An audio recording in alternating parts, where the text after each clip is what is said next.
What's up, everyone, and welcome to episode 87 of the Idiotic Sports Talk. I'm your host, Liam Gavin, coming to you live from my dining room, and today I just want to give a recap around the NFL of Week 11, and we had some good games yet again, and we also had another week with a lot of upsets, so let's get into it. The Patriots beating the Falcons 25-0. They shut them out. QB, Mac Jones, the rookie who's been playing really well, 207 passing yards, a touchdown, and an interception. Nelson Aguilar was his main offensive weapon that day, 5 catches, 40 yards, and a touchdown. As for Matt Ryan, he threw for 153 yards, no touchdowns, 2 interceptions. So they bench him. In comes Josh Rosen, who throws for 5 yards and an interception. So they take him out, and they put in their third-string quarterback, Felipe Franks, who also threw an interception on his only pass attempt. And the Patriots are rolling right now. They won 5 straight and are now 7-4, and they're actually in first place of the AFC East. And the Patriots defense, they were the MVP of this game. They recorded 4 sacks, 4 interceptions, 1 went for a pick 6. They gave up less than 200 total yards, and they didn't allow a single point. The Falcons have now been outscored 68-3, and the past 2 games are now 4-6 on the season. Into the Sunday games, we have the Ravens beating the Bears 16-13. Tyler Huntley, 219 passing yards, no touchdowns and an interception. Mark Andrews, 8 catches for 73 yards. And Devontae Freeman had himself a rushing touchdown. As for Justin Fields, he had 79 passing yards and fumbled, but he left the game with the injury, so here comes Andy Dalton, 201 passing yards, 2 touchdowns, no interceptions. And Darnell Mooney, 5 catches, 121 yards, and a touchdown. And Marquise Goodwin with a good game as well. 4 catches, 104 yards, and a touchdown. So Tyler Huntley makes his first NFL start for the sick Lamar Jackson. Lamar was out with an illness, so he gets the win for the Ravens, and the Ravens are now 7-3 because of that. And this game was kind of boring, but the last couple minutes were really epic. Andy Dalton, he made a big touchdown conversion on 4th and 11. He had a great game. Andy Dalton had a great game. It's just a shame that they lost. But he makes that conversion, but then Tyler Huntley, with about a minute left, on 3rd and 13, throws a nice pass to Sammy Watkins, sets him up at the Bears goal line. Devontae Freeman pounds in the game-winning touchdown rush. And now the Bears lose a heartbreaker. They've lost 5 straight and are now 3-7.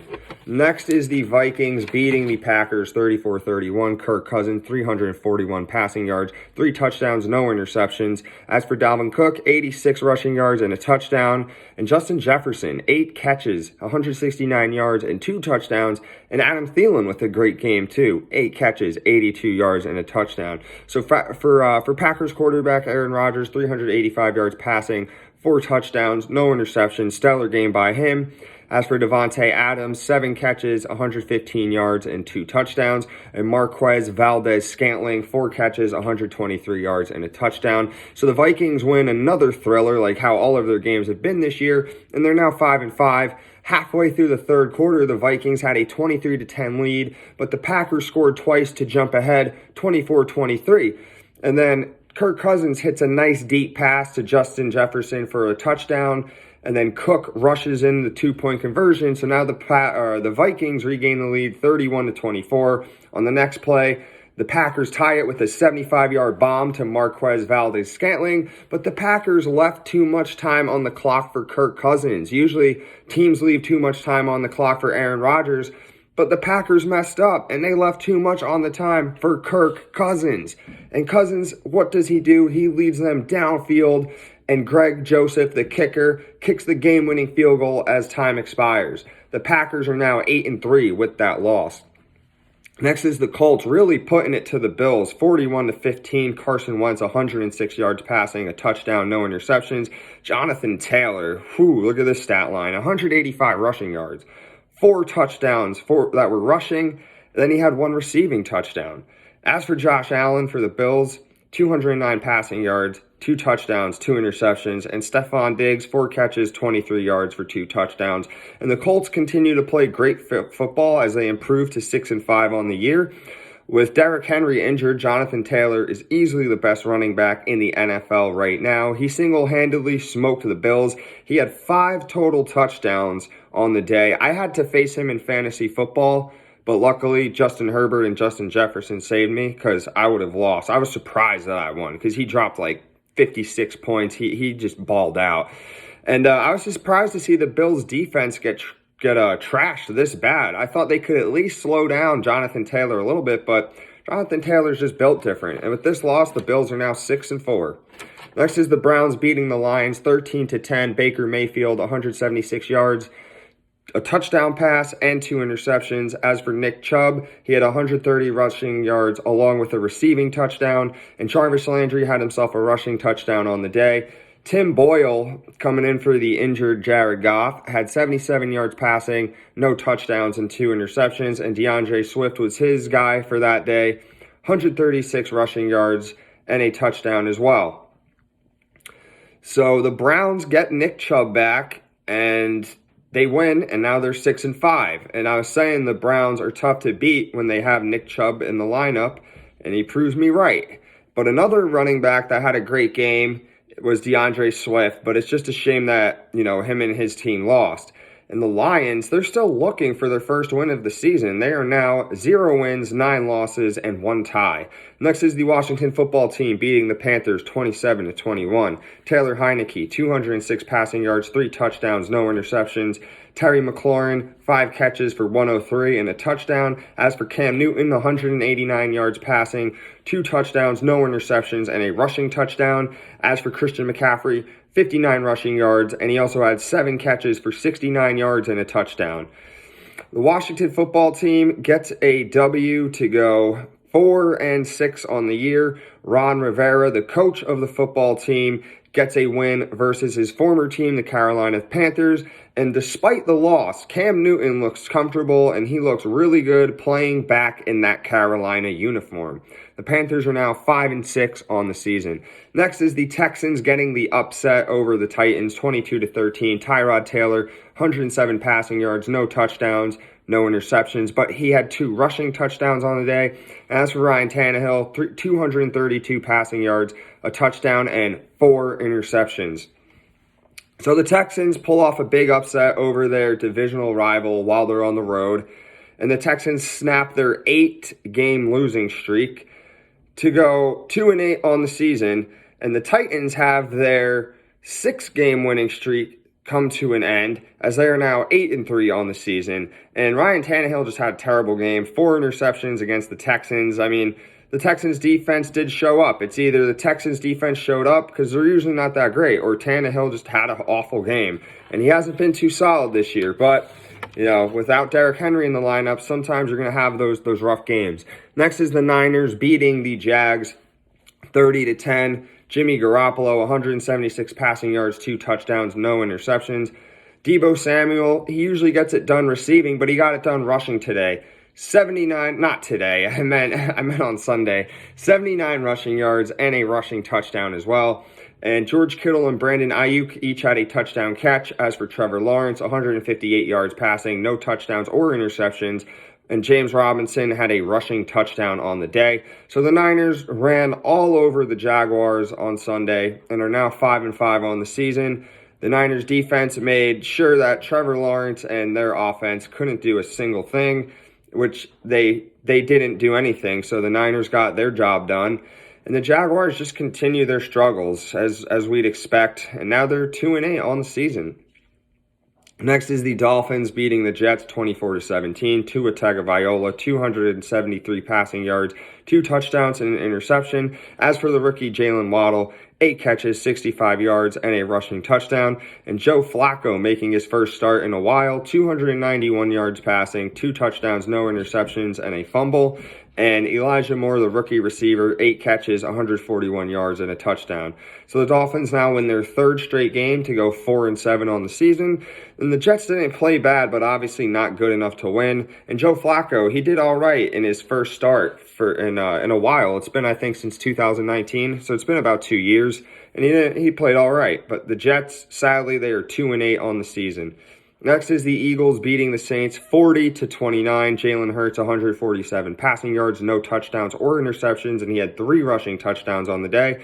Trevor Siemian, 214 passing yards, 3 touchdowns, 2 interceptions, and a rushing touchdown. And Adam Trotman, the tight end on the Saints, 5 catches, 58 yards for a touchdown.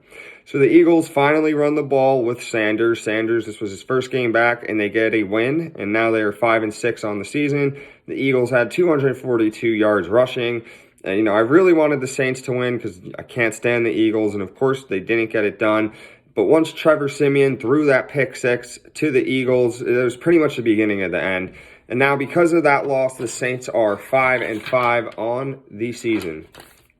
Next is the Bengals beating the Raiders 32-13. Joe Burrow, 148 passing yards, a touchdown, no interceptions, and a fumble. Joe Mixon, 123 rushing yards, plus a rushing touchdown. Make that 2 rushing touchdowns. And Jamar Chase, 3 catches, 32 yards for a touchdown. Derek Carr, 215 passing yards, a touchdown, an interception, and a fumble. And as for Darren Waller, the tight end, 7 catches for $116. The Bengals get a much-needed win to go 6-4 on the season. And they ran all over the Raiders with Joe Mixon. The Raiders could not stop Mixon. He ran at will. And the Raiders continue to struggle. They lost their 3rd straight after the whole Henry Ruggs incident. And now the Raiders are 5-5 on the year. The Chiefs beat my Cowboys 19-9. Patrick Mahomes, 260 passing yards, no touchdowns, an interception, and a fumble. Tyreek Hill, 9 catches for 77 yards. As for Dak Prescott, 216 passing yards, no touchdowns, 2 interceptions, and a fumble. And Dalton Schultz was the main guy on offense that day, 6 catches for 53 yards. So the Chiefs get a big W and they've won 4 straight now. They're rolling. And now they are 7-4 on the season. They're playing their best football. The Chiefs' defense actually stepped up for once. I know the Cowboys, they didn't have Tyron Smith protecting Dak. They didn't have Amari Cooper out there, and they lost CeeDee Lamb by halftime. But there's no excuses. They had to figure something out. The Chiefs' defense wasn't that great, and they just couldn't take advantage of it. And even though Dallas lost, I will say that their defense really stepped up. They didn't allow Patrick Mahomes to really do much on the day, and they allowed that good offense to only put up 19 points. But there are no moral victories. The Cowboys are now 7-3 on the season. Next is the Cardinals beating the Seahawks 23-13. Colt McCoy, 228 passing yards, 2 touchdowns, no interceptions. As for the tight end, Zach Ertz, 8 catches, 88 yards for 2 touchdowns. James Conner adds another rushing touchdown to his season. And as for Russell Wilson, 207 passing yards, no touchdowns or interceptions. And Tyler Lockett was the main receiver that day, 4 catches for $115. And the Cardinals are showing why they are top dogs of the NFC and in the NFL as they take out the Seahawks while Colt McCoy is playing QB, because Kyler Murray has not played in a couple games. And the Cardinals are still looking good out there. And the Cardinals defense, they just gave Russell Wilson hell all afternoon. They sacked him 4 times that day. And the Seahawks, they struggle, even with Wilson back. We thought that maybe with Wilson in the lineup, they could win some games, and they haven't won a game with him back yet. So the Hawks are now 3-7, as the Cardinals are 9-2. Next is the Chargers beating the Steelers 41-37. Justin Herbert, 382 passing yards, 3 touchdowns, an interception, and 90 yards rushing. As for Austin Eckler, he had 50 rushing yards and 2 rushing touchdowns. He had 6 catches for 65 yards and 2 receiving touchdowns as well. Keenan Allen, 9 catches for 112 yards. As for Big Ben, 273 passing yards, 3 touchdowns, no interceptions. And Deontay Johnson had 7 catches for 101 yards and a touchdown. So this was a really epic game. The Steelers were down 17 points in the 4th quarter, but they got a block punt, which set up a touchdown. And then they got an interception off a deflection, which led to a touchdown a couple plays later. The Steelers had the lead briefly, but with 2 minutes left, Justin Herbert hit a nice 50 to 60 yard touchdown to Mike Williams, which gave them the lead. And now the Chargers are 6-4 with this win, as the Steelers fall to 5-4-1 with this loss. And last but not least, the Monday Night Football game, we have the Bucs obliterating the Giants 30-10. Tom Brady, 307 passing yards, 2 touchdowns, and an interception. Mike Evans, 6 catches, 73 yards, and a touchdown. Chris Godwin, 6 catches, 65 yards, and a touchdown. And Rob Gronkowski making his return in the first in a while, and he had 6 catches for 71 yards. As for Daniel Jones, he had 167 yards passing, a touchdown, and 2 interceptions. And the rookie Kadarius Toney was the best weapon the Giants had that day, 7 catches for 40 yards. So the Bucs take care of business, and they are now 7-3 on the season. Tom Brady did his thing, but the Bucs defense also dominated the Giants offense. The Bucs defense dominated them so bad that the Giants fired offensive coordinator Jason Garrett on Tuesday, and the Giants are now 3-7. Well, that's it for the Week 11 wrap-up around the NFL. Thank you all so much for watching. Remember to subscribe to my YouTube channel, and please follow me on Instagram. Share my stuff, like my content, do whatever you can to promote my page. Thank you all, and have a great day.